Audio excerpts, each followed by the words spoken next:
Kirk Cousins better be ready in week 1.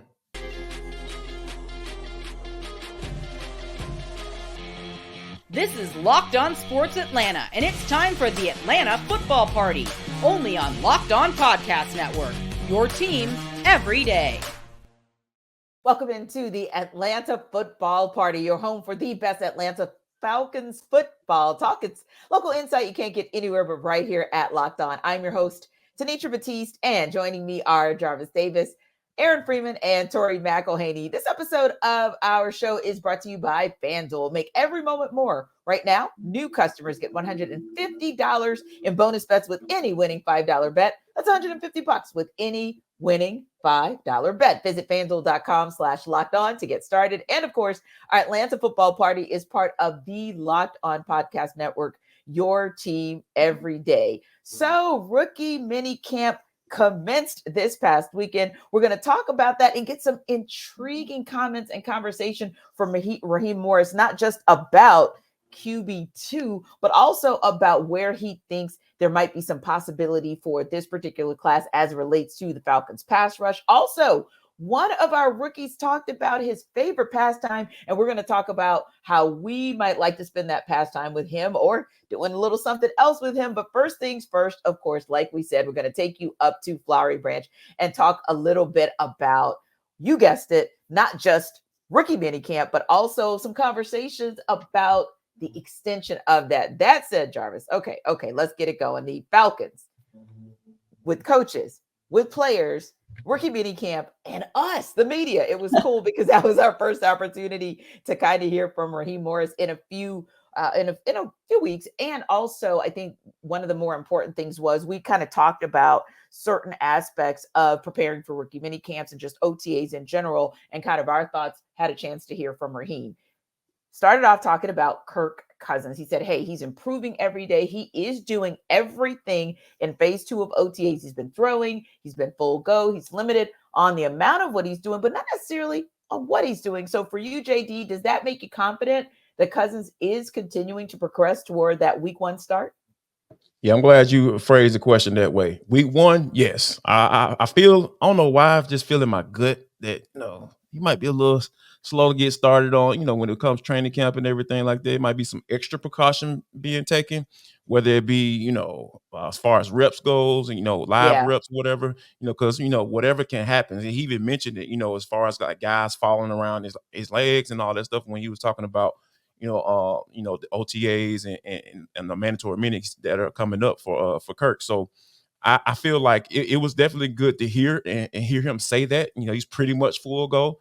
He made sure he emphasized that. So I feel like overall that's good to hear. But, for me, Kirk is going to be Kirk, I feel. And I would love to see Michael Penix get those number 1 reps as much as possible. Because, I want to see what the kid can do once they put the pads on.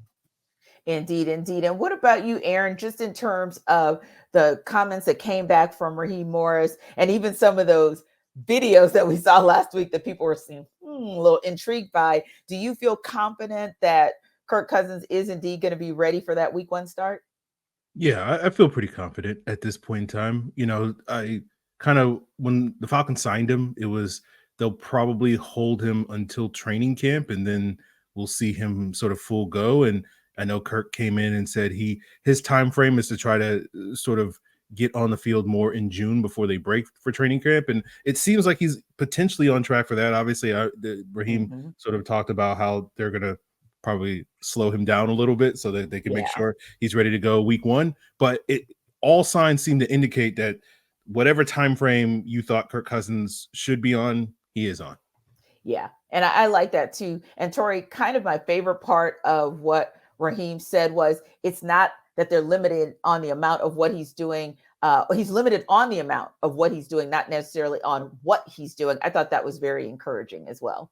Yeah, something that I think is more important for us than it is even for like in the building for the team side is truly that almost like tapering expectations when Kirk Cousins is not taking those first reps. And it is Michael Penix Jr. And like I want people to understand that like Kirk Cousins is coming off of the Achilles injury. Yeah. He had that fully repaired. And even though he's on track to return full go for training camp, I could absolutely see the Falcons being very easy with him in training camp. Especially, I don't even know if we'll see him at all during the preseason. I'm actually okay if we don't see him at all in the preseason. Same. So I always I'm kind of like, I'm not anti preseason games, but I'm also not like super like, woo, preseason. But I will say that like, I think fans need to understand that just because Michael Penix Jr., we may see a lot of him in training camp and in the preseason, that doesn't mean that there is this like active competition for starter week 1 for QB1.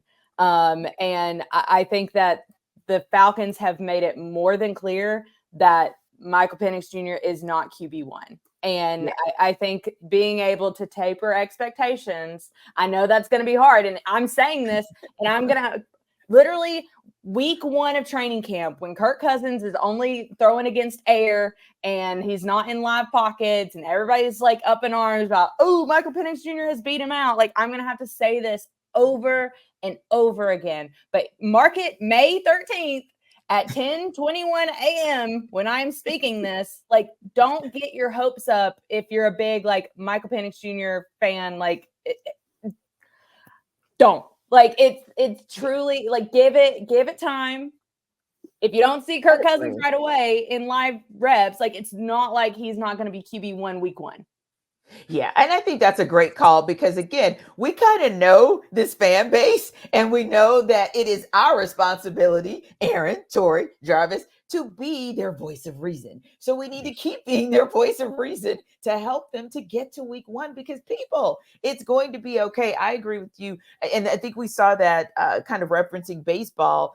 There was a little bit of a collective gasp in the Sunday night Braves-Mets game when the Braves decided to pull Austin Riley out of an abundance of caution because he had some, I think it was right hand tightness. But my point there being, this is no different than that, except that, obviously this has to do with a serious injury. But if you know the Braves, you know that that's something that they will do in a heartbeat. They go abundance of caution, maybe more so than any other team. And so, yeah, if we see that, Tori, from the Falcons, especially with their $100 million guy who's supposed to come in and he's like the face of the franchise and he's going to reset all that they've endured for the last 3 years, you can wait a little bit longer before you see him put it into action, especially if you want to see the results when he gets on the field for real game time action. Now, Aaron, Cousins also, of course, welcomed MPX, as we like to call Michael Penix Jr. on this show. Eventually we'll catch on to Atlanta in person, which I thought was the coolest thing Friday before that first day of rookie minicamp. Again, sometimes it's about optics, but even optics are important as well. How important was it for you maybe to see, that continued support, maybe that camaraderie that's already developing and continuing in that QB room in a tangible way, not just for us to see, but maybe even for those fans who are already kind of chomping at the bit like, ooh, controversy, ooh, what's going to happen in the QB room? Yes, and it's not like I would play that up on a podcast somewhere so that I can get more views or anything like that. But I think what you said, T, is right. Like, optically, it's great to see. And, I'm not assuming that like behind the scenes, like they're just like mean mugging each other in the or anything like that. But, I think Kirk Cousins pretty much is as genuine a person. He says what he means or whatever. Like, I don't, he probably cried himself to sleep the first time he had to lie to somebody about something, like, I just don't think he has like a mean bone in his body or anything like that. So I think what we're seeing is probably what's really happening, but it is good that we're seeing sort of those things, front and center, so that, this is the first time Tori's going to say that. I give the over under about 25 times that she's going to have to talk about, the quarterback situation over the next 3 months. So, we just might as well get that thing going right now. Yeah, and I think, like, to add to that, I think Michael Penix Jr. is kind of like the same, right? Because he talked about it. He's like, hey, I'm looking to come learn. I'm looking at how to come in and be a professional. And that's one of the things that you look for in a rookie quarterback, regardless of where you're drafted, right? Like, you want them to come in and hopefully there's somebody that kind of, hey, show them the ropes a little bit, but not necessarily hold their hand, but because, the maturity level for Michael Penix Jr. is up there. Like, we have a guy that's coming out here the day before practices and calling, texting guys and saying, "Hey, man, come on out here. About to work on this script for tomorrow so we can kind of go get so it can flow smoothly." Like, those are the type of things you look for in your quarterbacks to be able to get that many people together and say, "Hey, man, come out here with me so we can go and figure out a way to get better." So, yeah, I think, it's kind of like the perfect pairing if you want to put it like that. So, yeah, I'm not too concerned about the whole controversy and all that stuff. Like, even if it was, both of those guys, I feel they'll keep it. They would never reveal that, and they'll just handle it professionally anyway. At the end of the day, like, this is a business, and I truly think that both of those individuals understand that. Kirk Cousins mainly. I mean, I think that all the reports that came out at draft night, like, I put valid. I think all of those things are valid. All of the thoughts and feelings are valid. Yes. But I do think that you get past kind of a knee-jerk reaction and you get to the point of both guys are in the building, both guys are working together. This is going to be something that, like, this is a relationship that needs to be rock solid for the next few years if everything goes according to the plan. And I think that both individuals, even if both individuals don't necessarily like that, and I can't speak for either of them, I haven't, asked the question to either of them about it, but even if you don't like it, like, this is the situation and this is where things are. And you have to be okay with that. At the end of the day, you're both getting paid. Yeah, exactly. And last I checked, you're both in it to win it. You understand exactly what is the goal for this franchise, for this organization, and you understand that really and truly both you're going to be an integral part of that. And Tori, that could be, this year, hopefully they'll go far as a franchise, even maybe out of the first round, if you will, of the postseason. But we've talked about on this show consistently that our eyes and our mindset are not just on this year. It's all about what's being built for a 3 to 5 year time frame. And I feel like these are the guys that have the understanding of what that's going to take and kind of building the foundation to do that from day one and setting the tone, not just for themselves, but also for the entirety of the 53-man roster. When we come back, we'll talk about the vaunted Rams rookie class of 2023 and if Coach and our crew see some of that potential in the Falcons class of 2024 when we get back in the deep dive.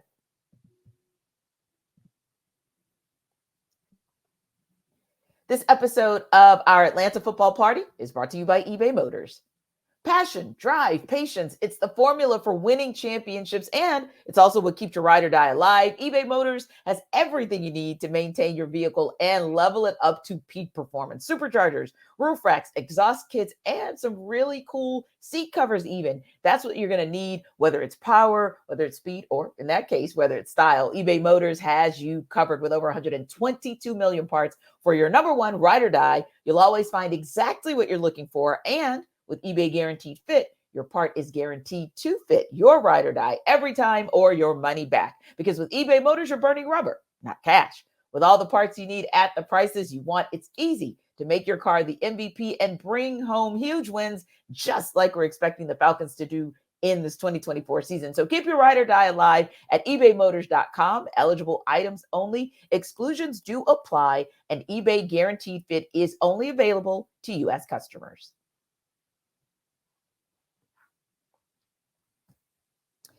Hey guys, this Locked On Sports Today's show is also a free 24/7 sports show and streaming channel that's programmed for you every day to bring you the biggest stories without all that noise. Locked On Sports Today brings you can't miss analysis, opinions, and news, streaming 24/7 on YouTube or the free Amazon Fire TV channels app, part of the Locked On Podcast Network, your team every day.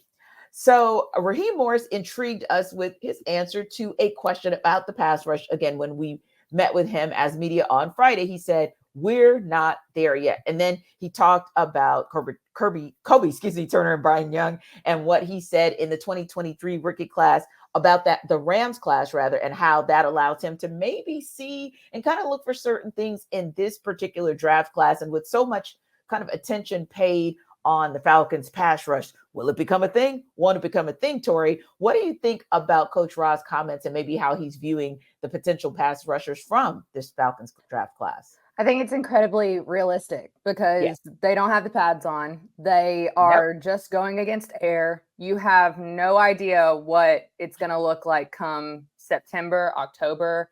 and even kind of 2 years from now. You're kind of just hoping for the best and hoping that you can develop them quickly.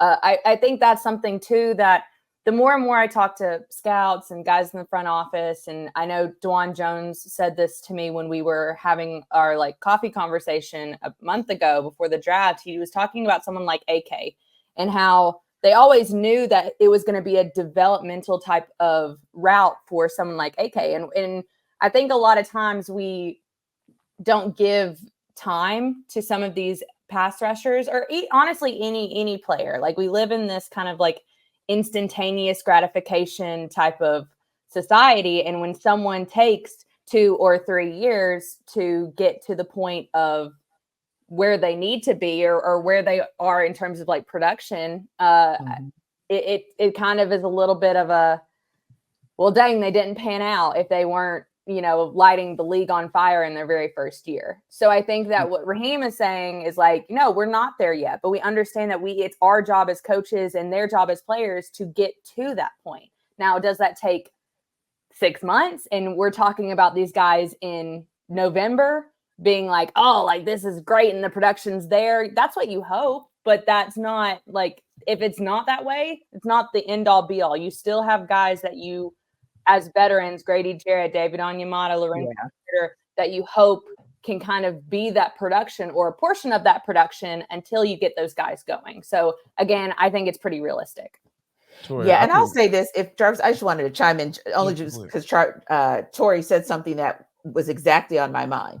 Jimmy Lake, this is his first year as a defensive coordinator working in that capacity with Raheem Morris, right? This is also Raheem Morris' first year as head coach. We don't know what Grady Jarrett is going to look like. We know that he's going to come back and be some semblance of Grady, but you don't know it until you see him on the field and what he's going to bring to the table. And then all of the pieces, the veterans that, are coming back from last year, anyone that the Falcons acquired this year, coupled with the fact that you've got to get these rookies playing together. So yeah, I just wanted to kind of co-sign on that and say there are so many variables that happen when you look back at what Turner and Young were able to do, like having the continuity at DC, like having Aaron Donald and some of the continuity that team has. There's so much more to assess before you can really see where these guys are. But I think when you see what Raheem was able to see Jarvis with the Rams, it does at least inform you that, hey, he's got a vision and an eye that maybe others don't have, that can kind of inform about what the pass rushers in this class could potentially be.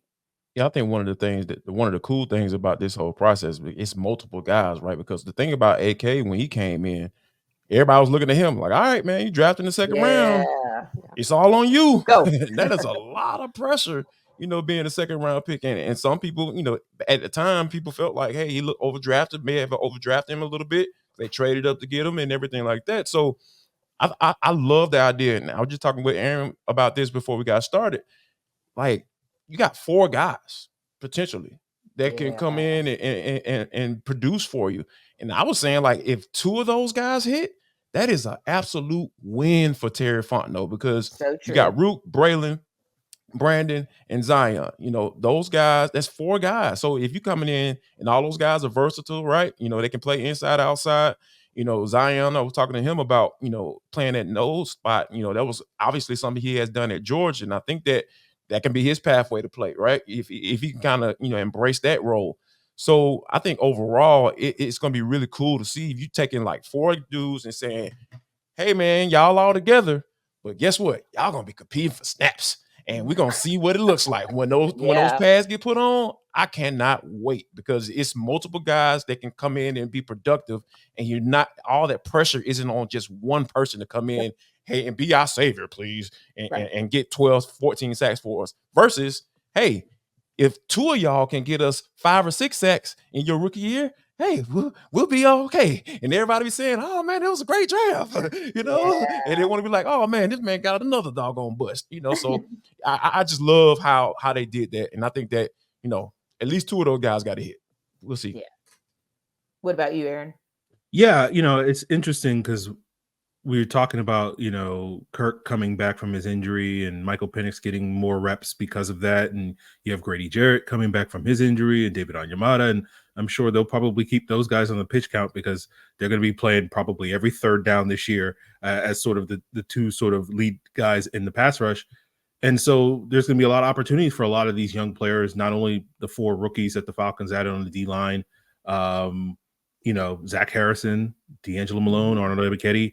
All these guys are going to have opportunities, and, it's going to be fun and interesting to watch, who sort of emerge, who's the guy that's, killing all the one-on-ones and in practices come August, who's the guys that are, really dominating those third string offensive linemen in the second and third quarters of these preseason games that Tori is not so rah-rah about. But, like those are going to be some of the interesting things to watch from this defensive front this year. You have a lot of young pieces, and there's going to be expectations for, as Jarvis said, some of these guys to sort of step up. And I think that's going to be something, very fun to watch this summer.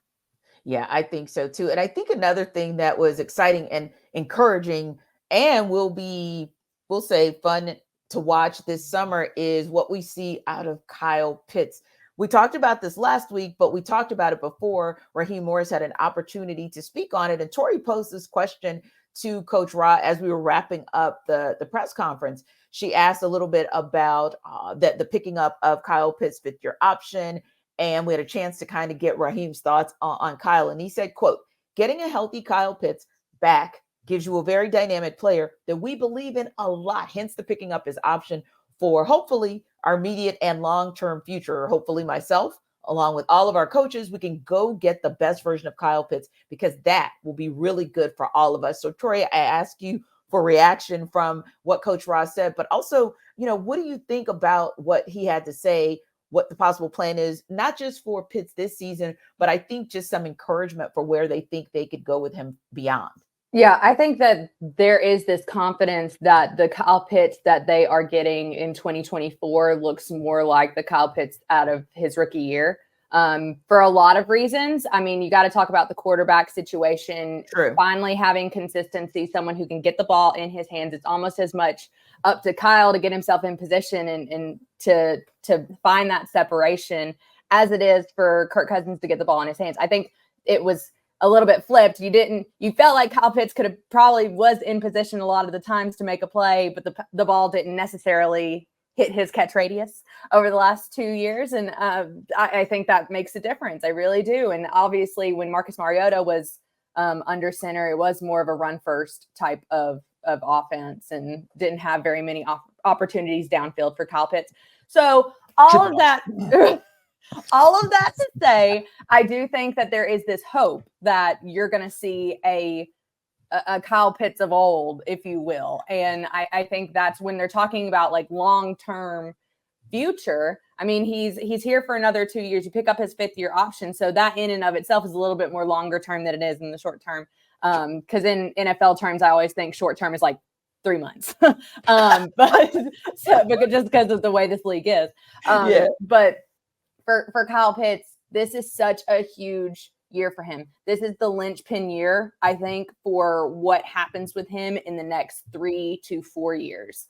What you can potentially get. And if the Falcons do, after that fifth-year option is up, feel like this is someone who we want around for much, much longer. So this is a big deal this year for Kyle Pitts. And I think that Raheem Morris understands that. I think the front office understands that. And I also think that Kyle Pitts understands that. And it's probably why we haven't talked to Kyle Pitts yet, but I would imagine he is over the moon that Kirk Cousins is the guy in the pocket throwing to him.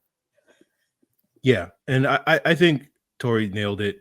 This is kind of a make break year. That term gets thrown around a lot, but like where Kyle Pitts' trajectory for the rest of his career, I think, this year can really sort of establish sort of how high the floor is for that, and sort of him piggybacking on that and being the sort of perennial Pro Bowl tight end that I think we all know he's capable of, and all the reasons, the upgrade at quarterback, the potential upgrade in the play calling, Him just being better. We know tight end is not a position that usually guys hit the ground running, and that's what made his rookie season so special. But it does usually take most guys a couple of years, and so you wonder, okay, why wasn't Kyle Pitts able to build off of that successful rookie season? Well, injuries, down quarterback play, so all of those things are no longer factors, at least theoretically. So I think this is a big reason why Kyle Pitts is in for a big year. Sorry. Jarvis, I'll let you go, but I will say, also think about the way that this tight end room is constructed and going out and getting these blocking tight ends. And it almost like, I'm not saying like Kyle Pitts never has to block again, because that's just like not at all realistic, but I do want to see him in Zach Robinson's offense be utilized more as a pass catcher. Not saying that he can't block or he shouldn't block. He absolutely should. That is a part of his game that has progressed since he's been in the league. However, I want to see Kyle Pitts more than 10 yards downfield. Right. You want to see the guy you want to see when you draft someone at 4, you want to see what they're actually made of, and blocking ain't it, Jarvis. Yeah. They drafted him to be more like Travis Kelce than George Kittle. I mean, that's, George Kittle is one of the best blocking tight end in the NFL, and he can catch the ball too. And Travis Kelce is the best pass catching tight end in the NFL. And I think that they drafted him at 4th overall, which is the highest a tight end has ever been taken. So yeah, you use him for what you drafted him for. And that is to be a weapon in the passing game and not necessarily trying to show whether or not you can block. So yeah, there we go. That good said. Golfing or fishing with MPX or another Rook. We'll download on it when we come back for What's Next.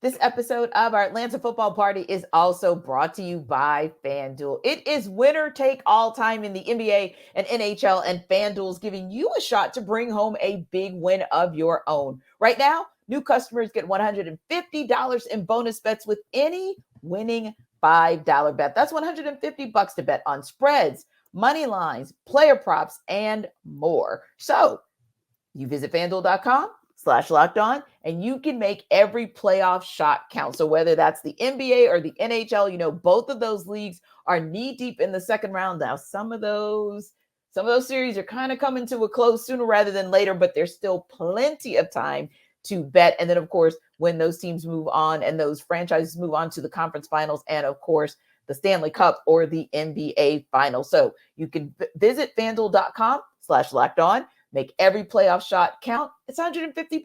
Spreads, money lines, player props, and more. It's all there for you with FanDuel, because FanDuel is America's #1 sportsbook.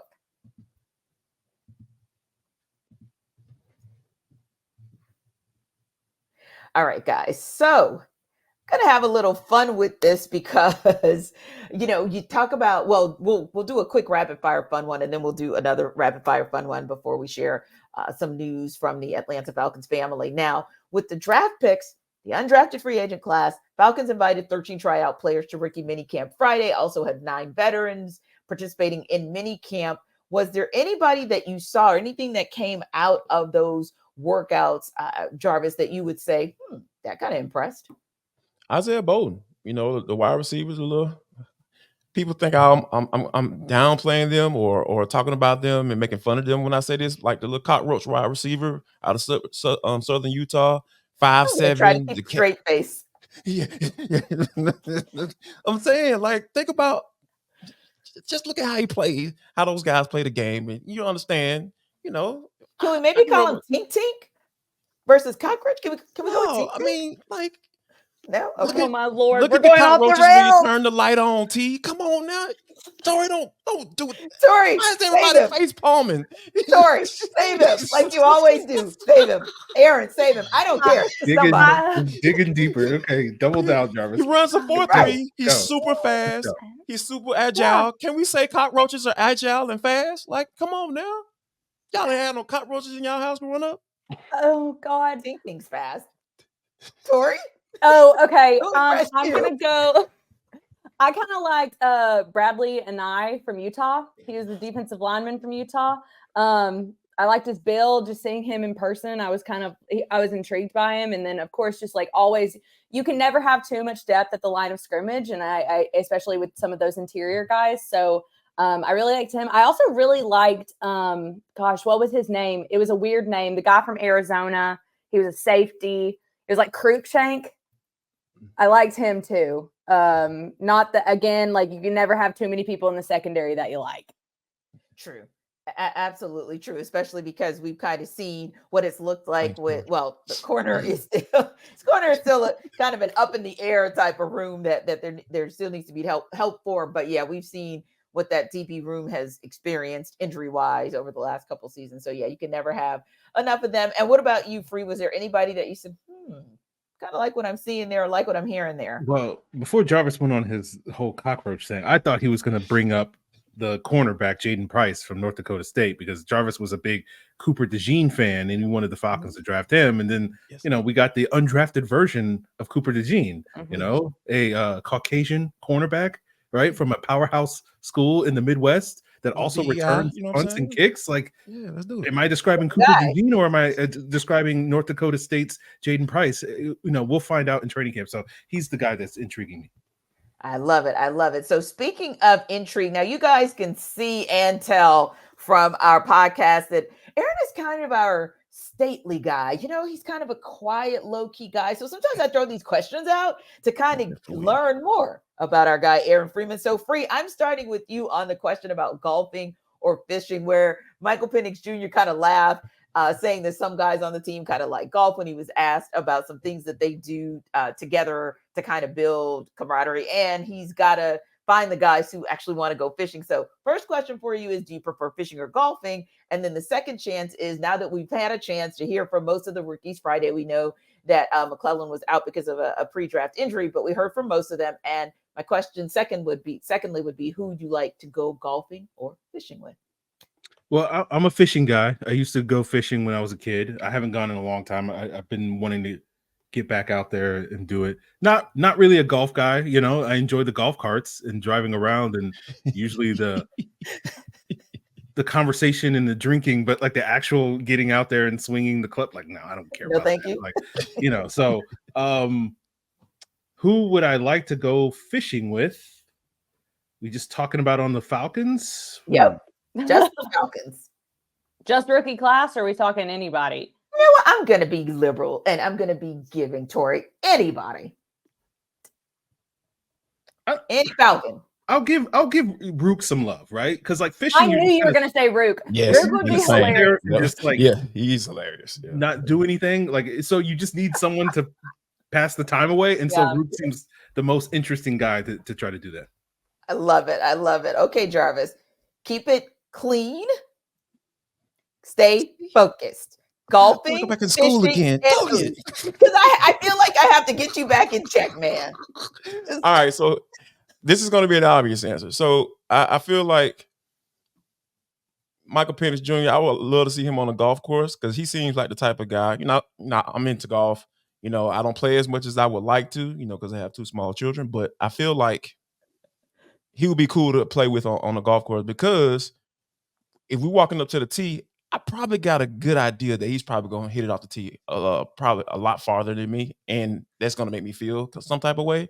I'm going to feel like Brandon Dorlus when he shook Michael Penix's hand first time. He was like, "Hey, man, you kind of swallowed my hand up a little bit." So, yeah, I feel like I'll be intimidated initially when he hits it off the tee. But yeah, I think that'd be pretty cool to get on the course with him. How about you, Tori? So my answer is kind of threefold. So I do think that I'm trying to get into golfing. Like, my sister's a big golfer. My dad's a big golfer. Like, I really want to be good at golf. However, I'm not there yet at all. So I know that I can't go golfing yet.